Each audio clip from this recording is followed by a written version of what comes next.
don't mind taking your seats, because I'm told by Mary, and I must always do as she says. I've got to start. It's been a great pleasure to introduce Costa Carras, who's been a friend of Cyprus. I think I'll rephrase it. He's been the founder member of the Friends of Cyprus from the outset, I think, in 1974. Must be, well, it follows. Has to be 74, because that's when the trouble started. So, some of the troubles. Anyway, and Costa has been a true friend of Cyprus at this time, and he's been consistently involved with the Cyprus problem. Unfortunately, the Cyprus problem is still with us, therefore it follows that he also has been involved with the Cyprus problem. But he's got lots of other activities. They're all in the emails that were sent out, so I don't just want to repeat them. It's Europa Nostra, not Cosa Nostra. Both founded by Italians. Both founded by Italians.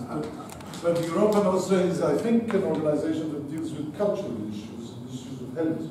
Correct.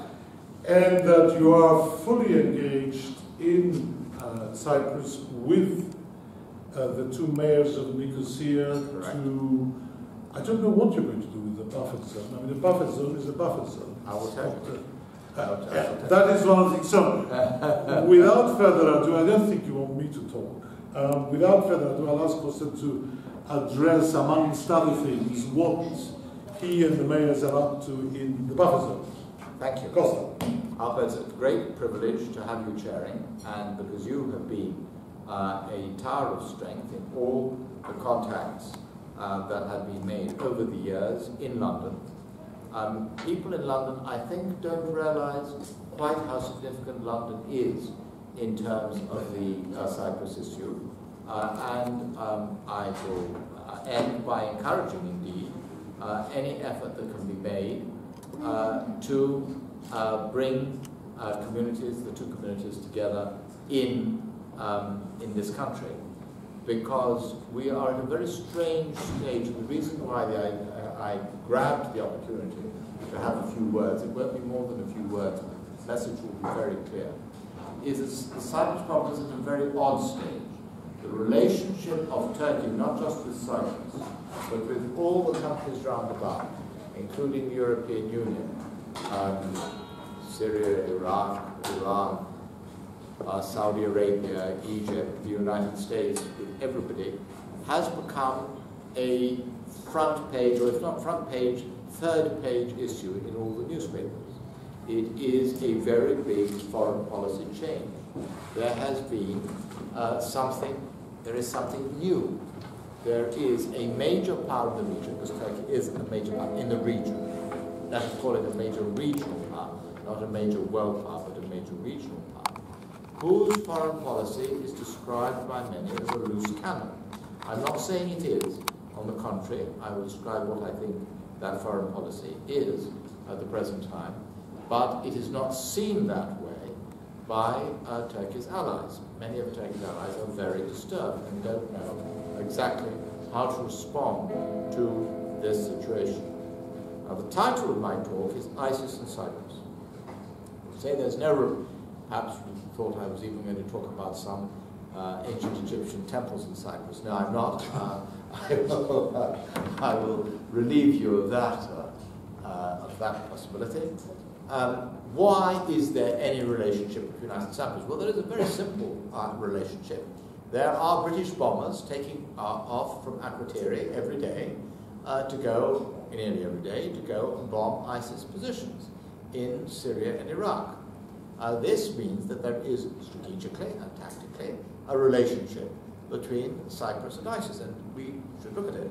And the first point I want to make, which shows just how deeply involved Britain is in this situation, is that this is happening at exactly the same time when British public opinion is orienting itself towards a possible referendum to leave the European Union in 2016 or 2017, which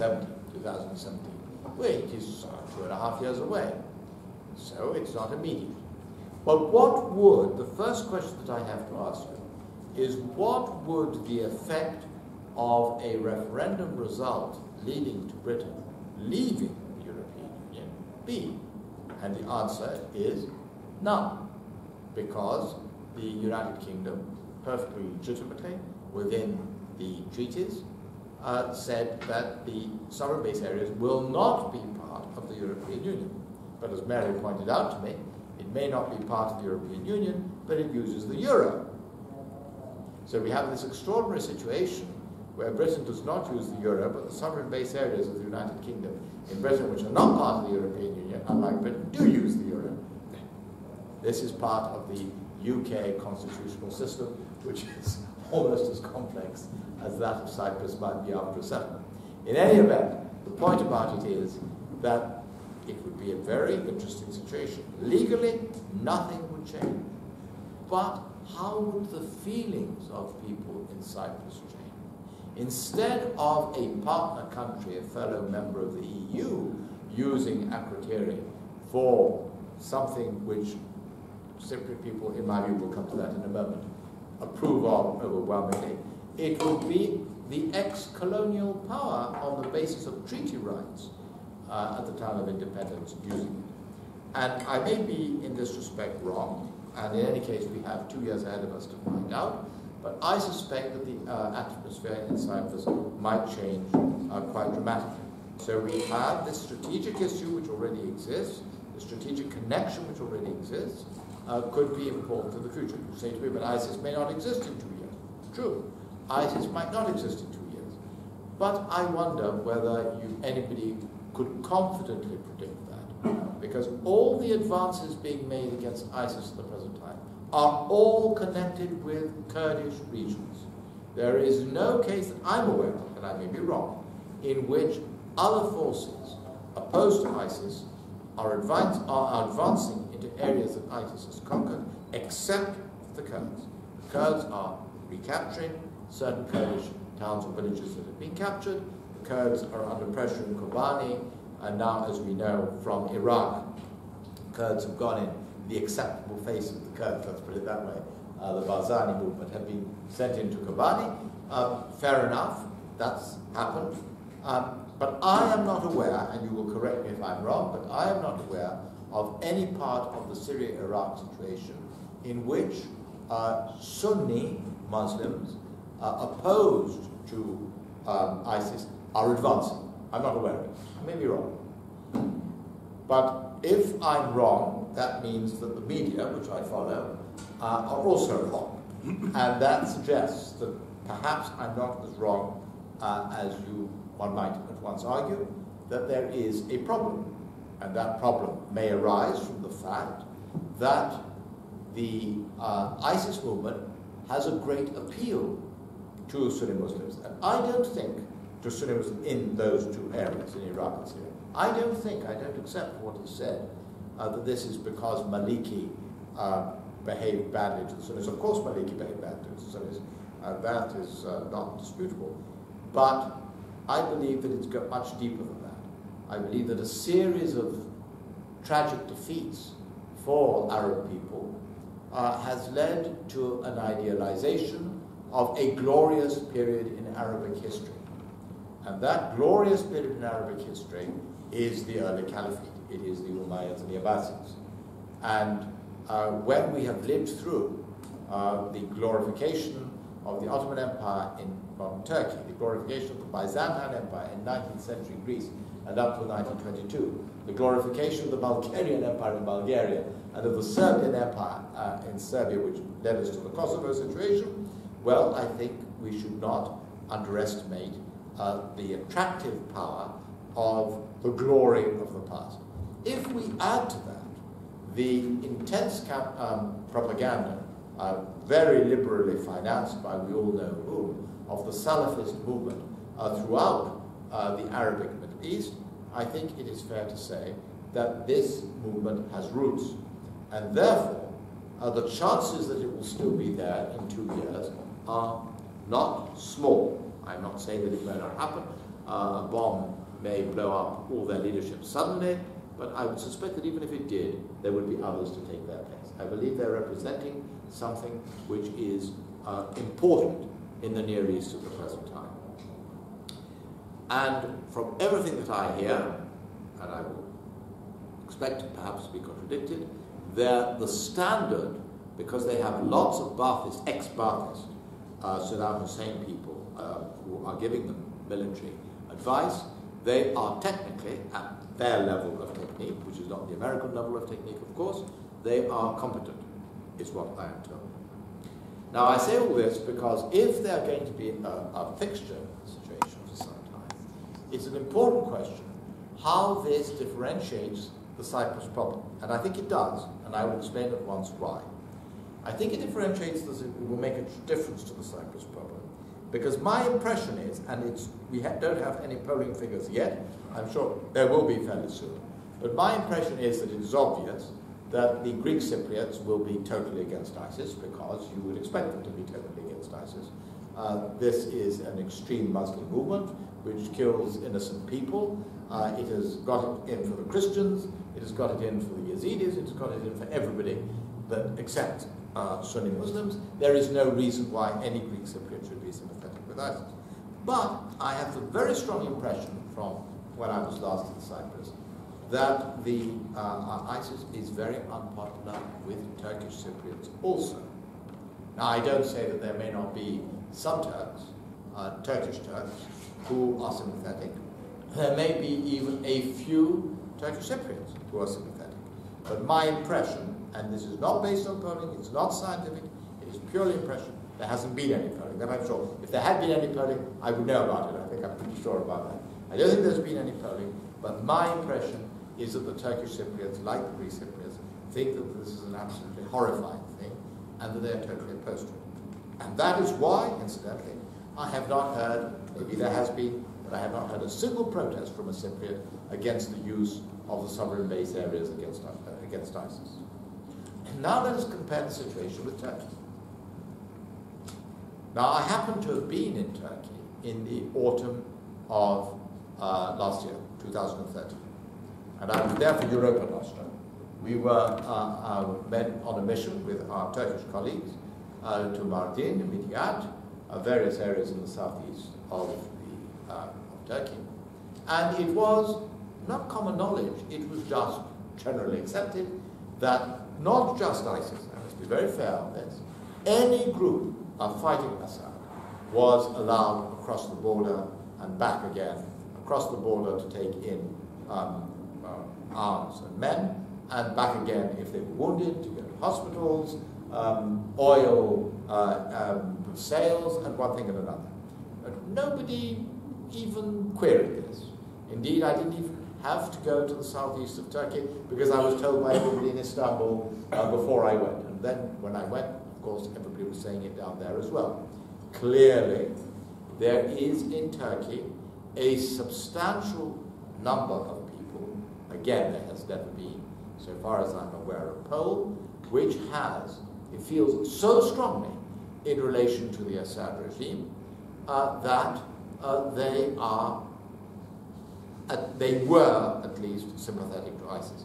And I have to say that it is the view of those Turks who oppose the present government that until very recently the present Turkish government was amongst those who were sympathetic. This may be inaccurate. I'm not here as a representative of the Turkish opposition by a long way, but that was certainly something that they said sincerely. That is to say, they might be mistaken, but they certainly were saying it, and they really felt that this was true. Now, why should this be, if it is true, or if it was true?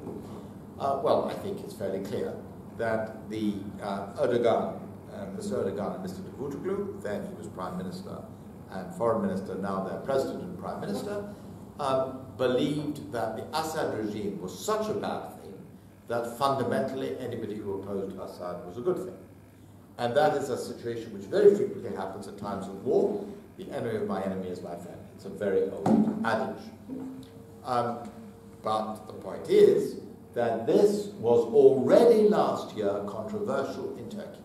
There was a substantial proportion of people, for instance in Istanbul, from the political classes, the journalists and so forth, who felt A, that policy was wrong, and B, it would be disastrous for Turkey.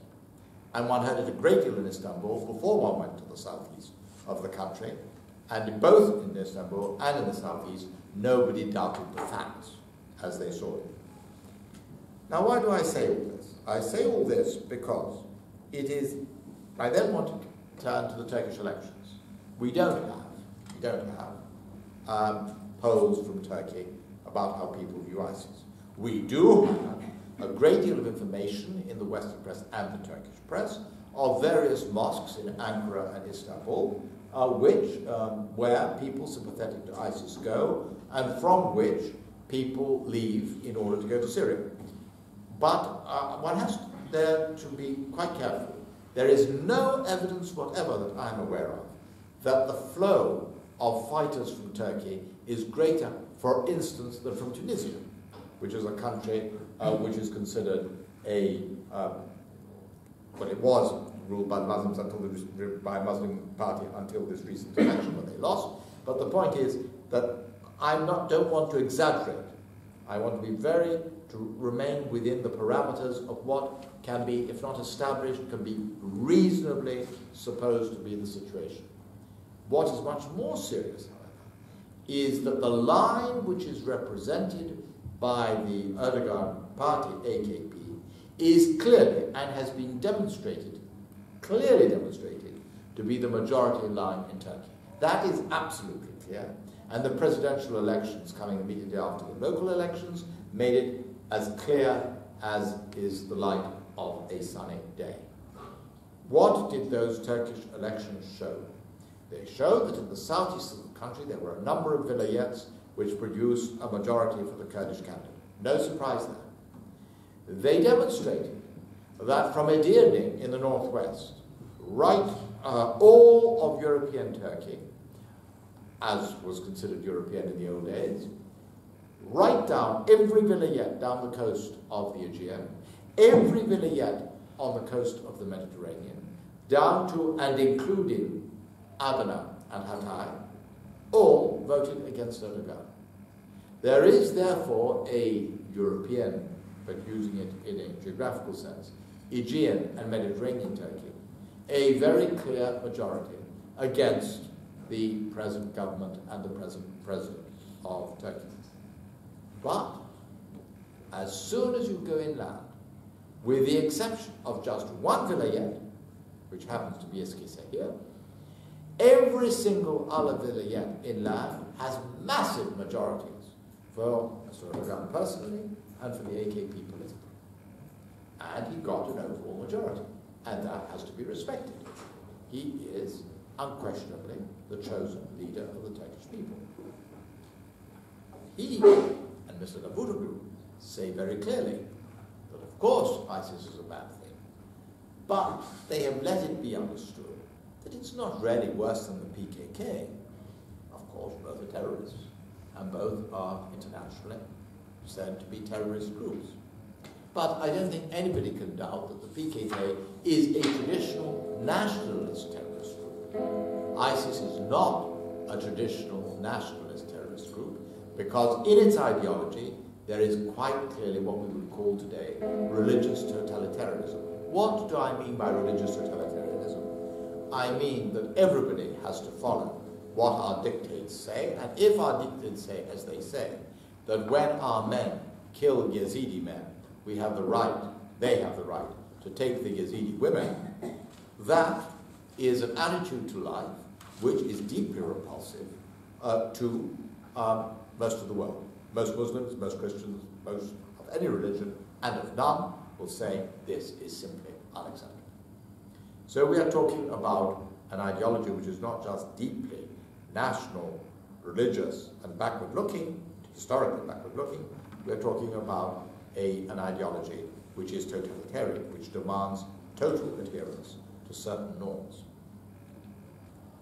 And I, at this point, ask the question which is the fundamental question for this evening and for our discussion. Is there a chance that this will change the patterns in Cyprus and around Cyprus? I take first in Cyprus. The Turkish Cypriot community has an election in April. Most of the world will say an election for its leader. Turkish Cypriots will say an election for the president of the TRNC.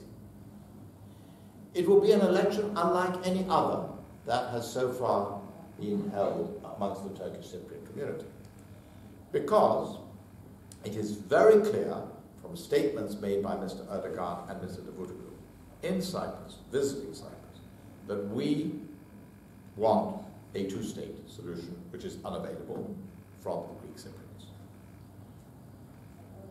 And the Turkish Cypriot community has to decide whether they should hold to that, or whether, thinking as Turks, not just as Turkish Cypriots, it is more, A, in their interest, and B, in the interest of Turkey, that they should reach a settlement on a single-state basis, and that, in this way, Turkish Cypriots be part of the European Union, with their representation, small representation in the European Parliament, with a representation in the Commission, with a representation throughout the institutions, i.e. an advance guard for Turkey against the day when the balance of political opinion in Turkey changes, alters. In order to have such a change, you have to have certain common interests with the Greek Cypriots and certain common identities with the Greek Cypriots.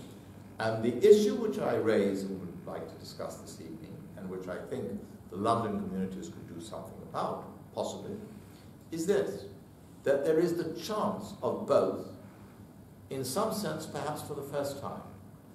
In 2003 there was a great deal of enthusiasm when the border was opened, but we very soon discovered that there were not common interests. Now there may be common interests. And what would those common interests be? It would be that Cyprus should not be part of an area which is contested, which is violent, and which is going downhill, has gone downhill, extremely fast. And if a sufficient number of Turkish Cypriots conclude that this is so, they will vote accordingly. And the chances that could then be that the Western powers would say to Mr. Erdogan, look, let us try and make this a settlement. And he might listen. He might not, but he might. Now, I'm not saying that this is, not only am I not saying it's a certainty, I'm saying it's a big question mark. We have all known and have heard many times that it's easier to bet against a Cyprus settlement than in favor. But the horrors that are going on in Syria and Iraq, the incredible pressure under which Lebanon and Jordan currently subsist, the unsettled question marks of the Israeli-Palestinian dispute, the fact that Turkey is moving unquestionably in a direction in which religion is becoming central to the way the country is governed and to the social system, all these things might well lead Turkish Cypriots who have a different background, a British background, as do Greek Cypriots. That British background becomes very important at this stage. It might lead them to say, we have a better alternative. Now, I would like to leave it there because my desire is that we should mainly discuss, and just an introduction. Yes, thank you very much.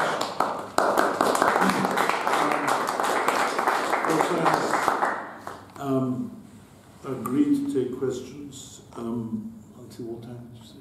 Quarter to 10 to 8, yes. 10 to 8. So, who's going to go first, please? Mr. Chubras.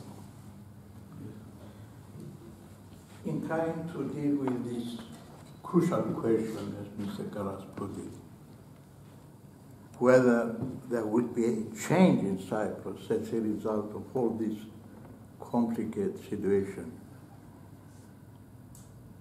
I would say that this is related to the extent that the Turkish regime first of all, Erdogan, of course, will be more closely identified with ISIS.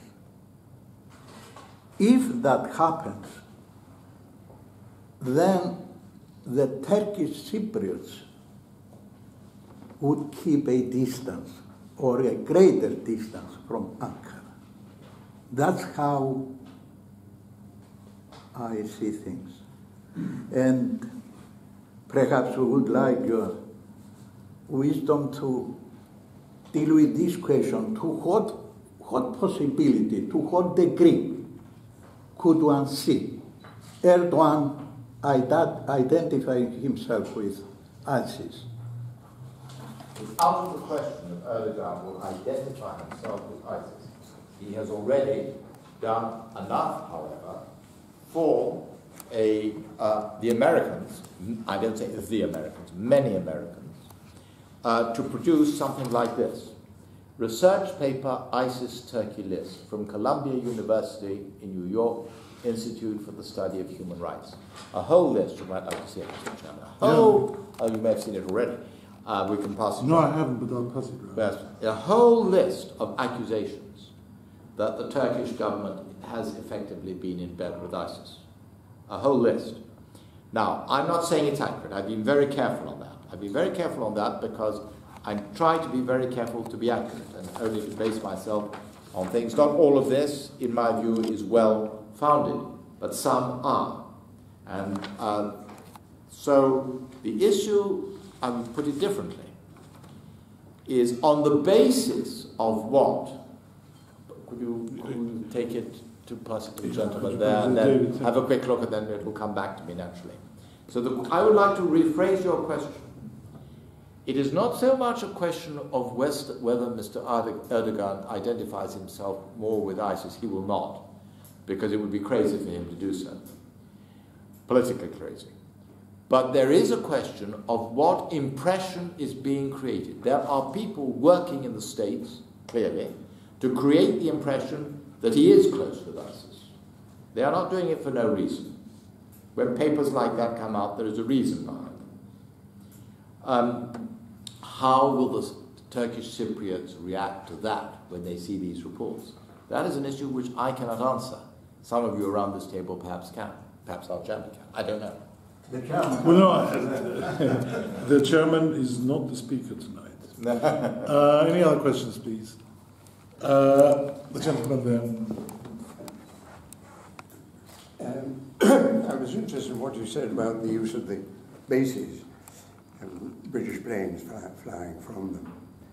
But where are the planes contributed by Denmark, by Belgium, and I think by France? Where are they flying from? I mean, the American planes are flying from an aircraft carrier. And is there any evidence that other than British planes are flying from the bases? I mean, during the Israeli invasion of Lebanon a few years ago, American planes, stealth bombers, surveillance planes, were flying from the bases. And so I think that's a question that should be answered. Your question, are they flying from Turkey? Is that the point? No. From Cyprus? That's my question, yes. The French are flying from Paphos. Yes. They're flying from Paphos. The French, yes. Yeah. I mean, I think that's the Cyprus government has accepted that. Yeah. You were asking about the Danish and the Belgians. Yes. I don't know. Yeah. I don't know. Well, maybe from Paphos too. But I'm sure if you Google it, it's probably yes, it is. Yes. Yes. Thank you.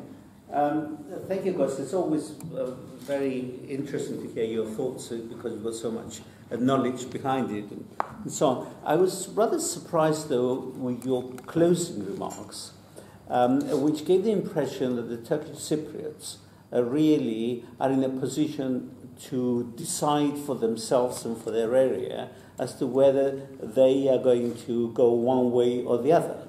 We now know that the settlers, immigrants, whatever you like to call them, from Turkey are at least the same number as the Turkish Cypriots.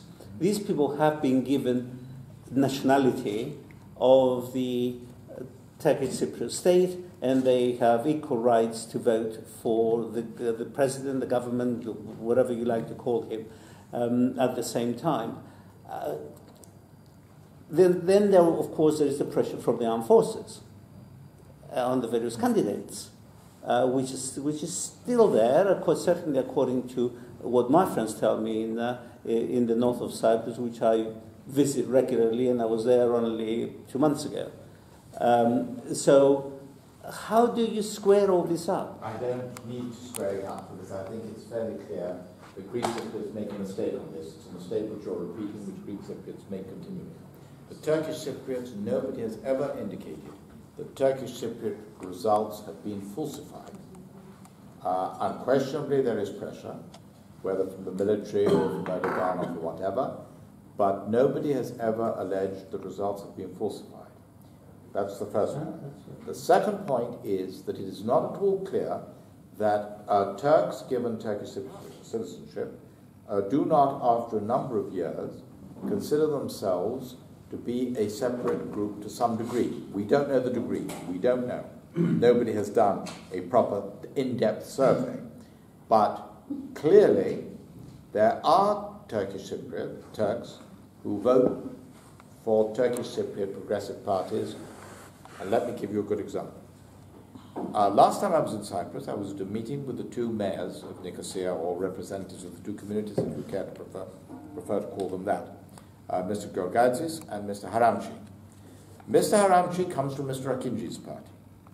He would never have been elected. You cannot be elected in Turkish Lefkosa without the support of what Greek Cypriots call settlers, what Turkish Cypriots called immigrants. Irrespective of what you call them, they are, in the old city in particular, in fact, the majority. So that means that there are a number of Turks who either themselves or their parents came and who are not accepted by Greek Cypriots to be Cyprus citizens perfectly correctly from a legal point of view. That's no question.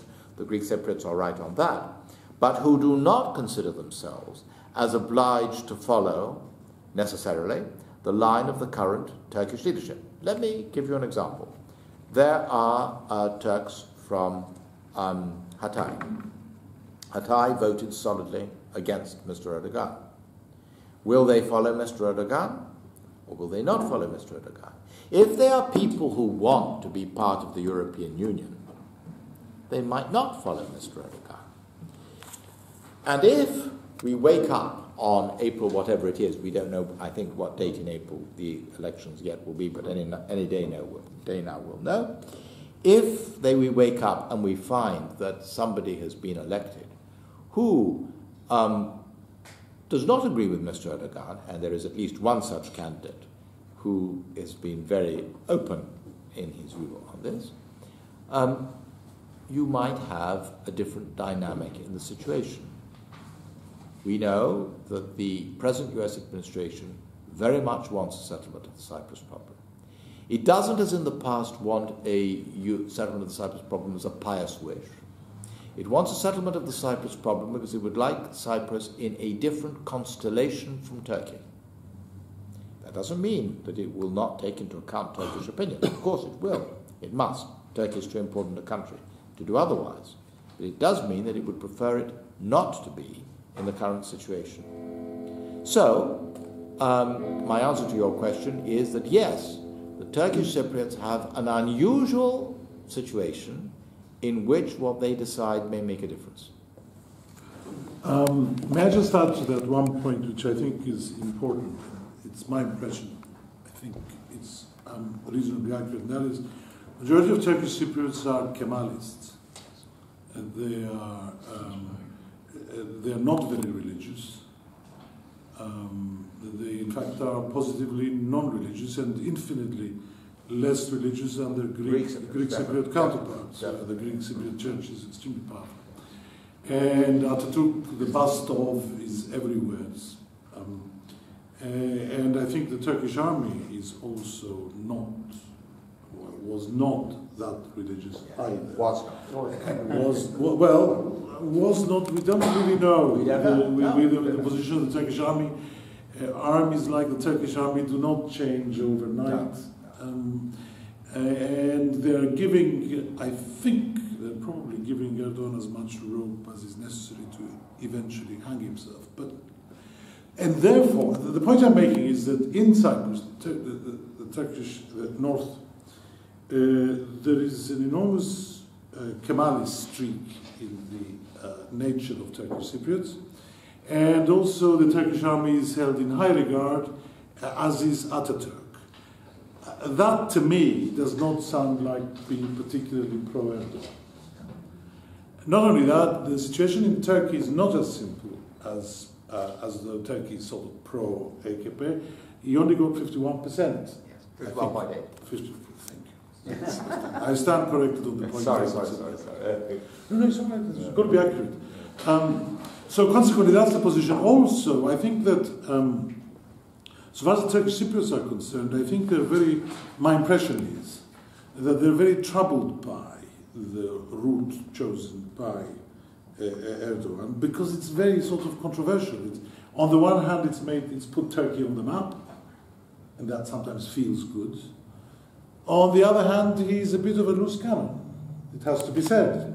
So there it is. Now, who is that? Yes, the gentleman here, and then the gentleman there. I listened with great interest to your opening comments.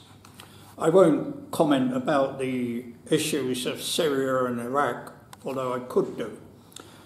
But your comments about the European Union, if I understood you correctly, I really wonder how often you speak to people about their views of the EU, not politicians, because there is undoubtedly... People where? The general electorate. Where? The electorate? Well, in this country, this is the country we relate to. But not only this country, in many of the countries of the 27 member states of the EU. And while in this country, there may be a lot of people who want to remain in the European Union, they certainly want to see change. And I give you Lord Judd. Lord Judd, who retired this spring, was the senior law officer of this country. Lord Chief Justice, but may I just ask you, can you relate the question to the discussion tonight? Because I don't really think we're discussing the question of whether the United Kingdom should stay in the European Union. Well, I mean, we had in the opening remarks. Okay. Yeah, let's turn then. Let's then turn to Cyprus. No. Whatever may be the problems that Turkey faces, what real progress has there been as to a settlement after 40 years since the invasion and occupation of much of the island of Cyprus? Where has there been any real progress over that period of time? When do you ever now hear either David Cameron, Clegg or Miliband say anything at all about Cyprus? We are 6 months away from a general election. And I'm sure there will be questions asked, oh, of course, we're committed to Cyprus, we want to see a settlement. But where has there been any evidence? I've got to hear a letter. When I was a member here for 35 years, and I went with Eddie O'Hara, that people here will know of, possibly you know Eddie. Of course. And Eddie and I went over into the occupied area. We went to the Carpas and we spent a whole day. And then we went into Famagusta, into the closed area. And I then wrote this 2-page letter to Jack Straw, who was then the Foreign Secretary. And it's dated the 21st of March, 2005. And I outlined to Straw exactly what we had seen on our trip into the occupied area in Carpas and in the closed area of Famagusta. Why, if there has been any real commitment, shall one say, on the part of Turkey to say, yes, there are difficulties, but we do want a settlement that is acceptable to both communities. Why then has there been absolutely no progress on reopening and developing Famagusta? That could have been, and I had many debates here in this Parliament when Dennis McShane was the European Minister. So there is, sadly, in my view, it'll be interesting to hear people from... Well, you will if you sort of round off the question. Yeah, well, okay. Yeah.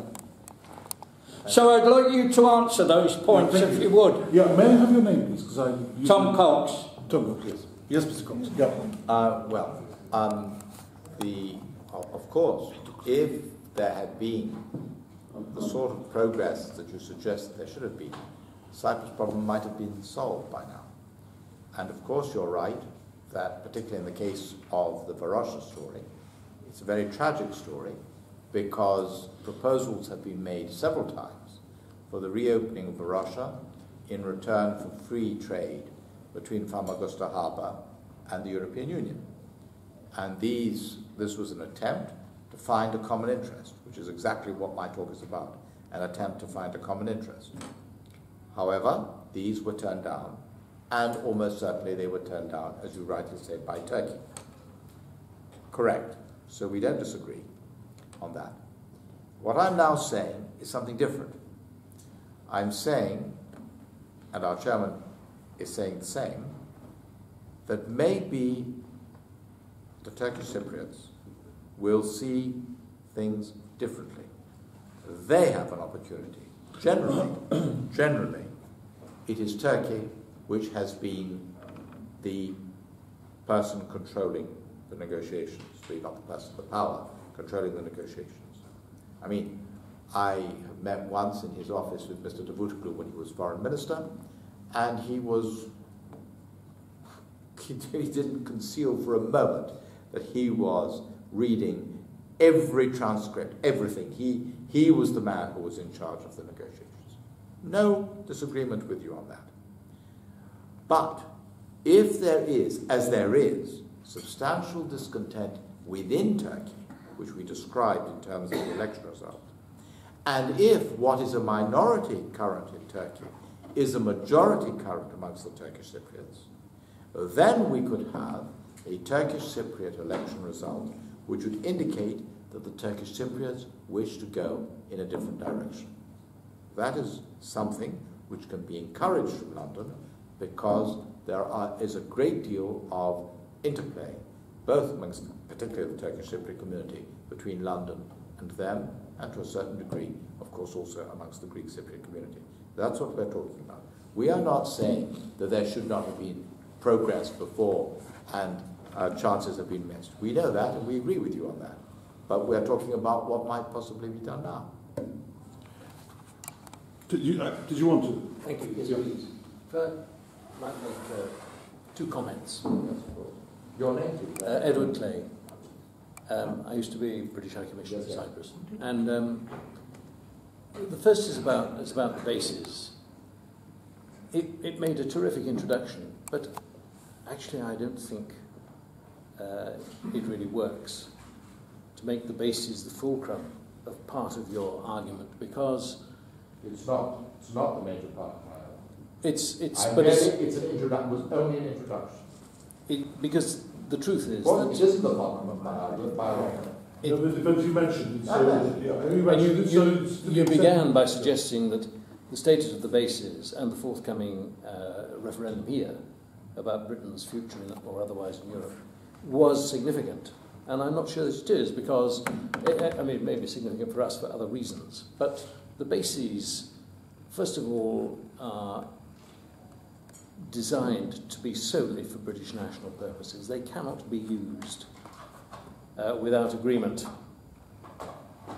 by being merged in some other larger entity, either EU or NATO. And secondly... But may I just make a parenthesis there, because I think the point that was being made was the link between Cyprus and ISIS, I think. Yes. Is the way. Yes. And the way it was put was that, well, there is a link because the bases are being used. I understand I don't think it was made into a conceptual link, it was a practical link. Exactly. It was There is this argument that it's especially significant because of the EU. I mean, before there was the euro, there was the Cyprus pound, and they were used interchangeably in the basis. So I really don't think that is an important part of the argument. No.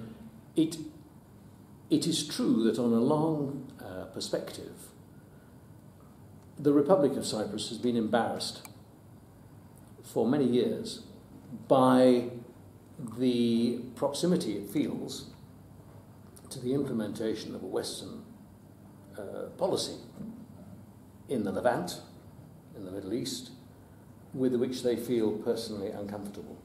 It's also true that the government of Cyprus has been very adept during all the period of Palestinian terrorism at living with that and with the upheavals consequent upon the continuing Palestinian dispute at a time when Turkey was the policeman, or on the side of the policeman, in the region. And I'm quite sure that the Greek Cypriots will manage that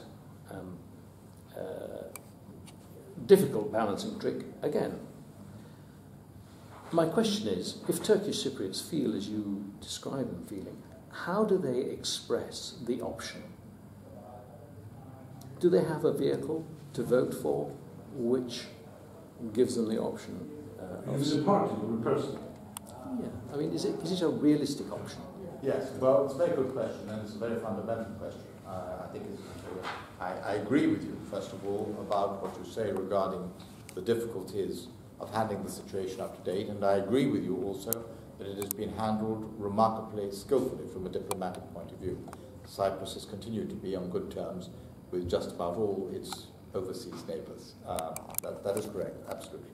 Now, insofar as this is concerned, well, we are now in November. The election that we are talking about will be in April. We know that one of the candidates, we know already of one of the candidates, that Mr.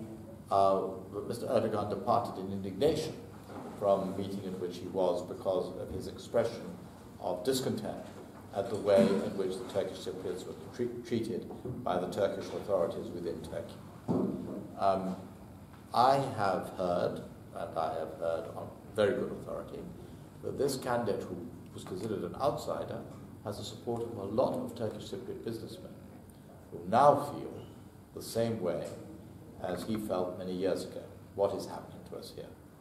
I'm not making predictions. I'm not in that business. And how can one make predictions when one has an electorate which, as Costa Carras absolutely correctly said, one doesn't even know the composition of the electorate accurately. It's impossible on that basis to make predictions. But I wasn't in the business of making predictions. I was in the business of asking questions as to how this may affect the situation, because to ask these questions in March makes no difference. To ask the question now makes a difference, because London has a huge input in what, not huge, considerable input in what happens in Cyprus, because the communities here have a lot of interplay with the Greek Cypriot and Turkish Cypriot communities respectively. And therefore, first of all, I don't think it's any secret, and you certainly, as a former High Commissioner, will know this very well, when important elections take place, quite a lot of people actually take a plane and fly down to vote. You must have come across that in your time. It certainly has happened on several occasions. On several occasions in the Greek Cypriot community, it's made the difference one way or the other. This time, it might in the Turkish Cypriot community. No, they're not allowed, you see. Turkish Cypriots are not allowed. Turkish Cypriots here are not allowed to vote in. Right. Anyway, have you dealt with it? Yes. Yeah. Any... yes. That's right. You only touched rather briefly on the situation with the Kurds, but seems to me one major element of the ISIS situation is that it's moving the area towards an independent Kurdistan, which I've always thought that sort of development could be very significant for Cyprus, and I wondered if you could comment on that. Yes, I'm not sure that we will do that. So I'm not sure that I agree with the hypothesis. I think that what has happened is, and it's already happened several years ago from the first measures against the first war against Saddam Hussein, is that there is a very close understanding between the Americans and the Kurds. The Americans do not want an independent Kurdish state. And I think the Kurds have the sense not to declare a UDI when their main patron is against it. So I don't think that what you're suggesting, which looks logical, I agree, will in fact take place in the near future. Yes. Thank you. My name is Panas, I'm a journalist. I wanted to ask about Turkey and EU. So if Erdogan keeps on this course of identifying himself with ISIS, do you see Turkey getting further alienated from the EU? And will this have any implications on its access course? Or the Columbia paper, where has it got? Has it reached you? Yes, no, I just took the note of the Will somebody pass it around because that is directly relevant? Well, also, it's a very good question. If there will be any implication, any change into how lenient the EU is,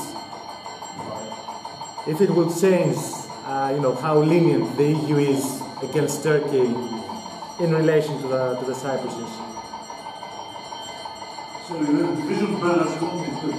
Can you repeat the question? The first one was whether Turkey will be further alienated from the EU. Further alienated? Yes.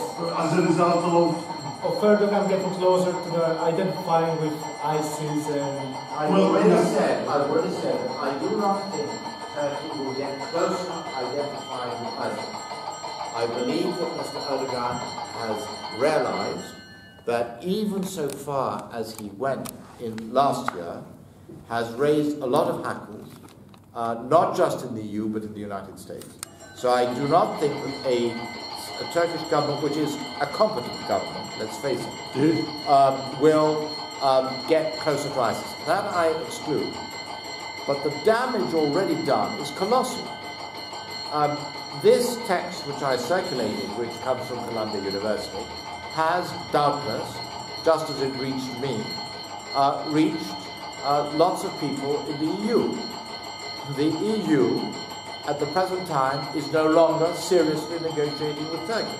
And they say that it is because the Cypriots have closed chapters. Yes, the Cypriots have closed chapters, so has France. But there are still chapters that could be opened. There is no enthusiasm for doing it whatever. None. Zero. So the damage from that point of view is huge. Now, why is that important? And why is my reply to you on this point important? It is because there are lots of Turks who agree with me in what I'm saying. They think it has been a catastrophe for Turkey. It's not that they expect to get in easily or fast. It is that they want to continue on that road. That, incidentally, between us, is what Mr. Erdogan personally told me when I met him in 2002, a month before he became Prime Minister. We must continue on the EU road. And he, in fact, now that he became President, appointed as ministers responsible for the EU people who agree with that, who agree that they should stay on the EU road. But they're not. Not in the sense that the Turkish government is saying we're going away, but in the sense that the EU is no longer happy about the situation. Now, when you have this situation, and this is the situation that you have, that will give lots of Turks, it already has. There are articles appearing in the Turkish press, in all the opposition press. Their main thing is we are losing our way. We are getting involved in Syria, in Iraq, in all these problems down in the Near East, and we are losing our way on the fundamental issue, which is our European future. There are plenty of people who are writing that in the Turkish press. Very well. Now look at the Turkish Cypriots. How much more for the Turkish, is this true for the Turkish Cypriots? Who, if they were able to put forward an alternative policy for themselves and for Turkey, would then be, instead of a minor group under the heel of Turkish authorities, a major part of the whole Turkish nation, because the only part of the Turkish nation within the European Union. It is, in fact, an opportunity for the Turkish Cypriots, which is quite clear if they are able, and I agree, It's not easy if they are able to grasp it. Garo? Is this something that the media has picked on in northern Cyprus? This particular fear and the danger of ISIS? The fear, yes. The conclusion is a different story. The reason why I wanted to discuss this today is that it is one thing to talk about fear. The fear certainly exists, and our chairman said it very clearly. The majority of Turkish Cypriots are Kemalists. The majority. Not all, but the majority. Now, Well, I haven't met one who isn't. well, yes. Yes. It's the circles in which I move. Let's put it another way. The leader of the Sunni Muslim community in Cyprus is from Turkey, and not a Turkish Cypriot. Well, he shouldn't be in Cyprus. Well, you may say that. I have met him, and I can tell you that he is from Turkey. Not I know, I'm questioning his president. Never mind. Actually, may I ask you a question before we... Yes, because we were almost... Yes. So I'll use the chairman's prerogatives. Of course. I've not been able to figure out yet why Turkey's become so against Assad. I understood that they were very good friends beforehand. They were. Apparently it's because he was, according to Erdogan, shooting his own people, but I mean, politicians don't really care.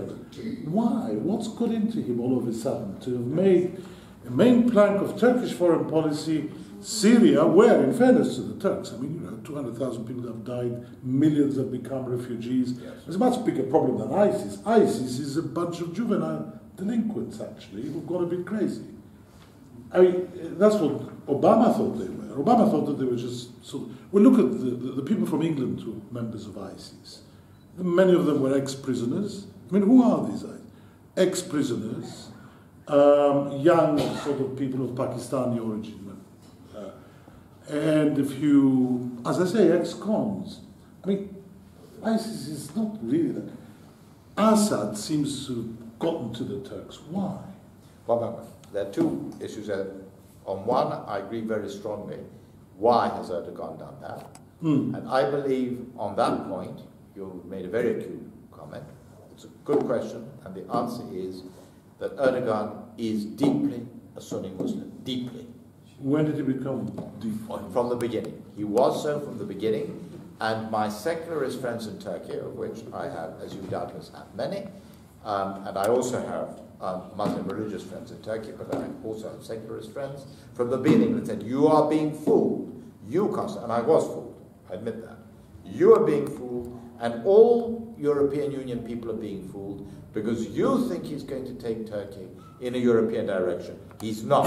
He's going to make use of Europe, and you will see that he will end up as a Sunni Muslim involved in the Middle East and pressing religion down our throats.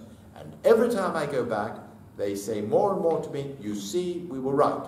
Now we have religious schools, now we have restrictions on alcohol, now we have this, now we have that. So these people, and I confess it, I was wrong. Like very many Western Europeans, thought that he was in fact leading in a European direction. He wasn't.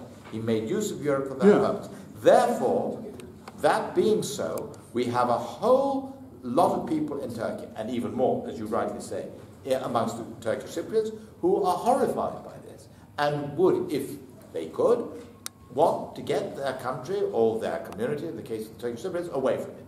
So on this point I agree with you. Now on the point of Syria, I also agree with you. As a good environmentalist, I would like to add that one of the big problems which led Syria is the lack of rain. They had a large number of years with lack of rain.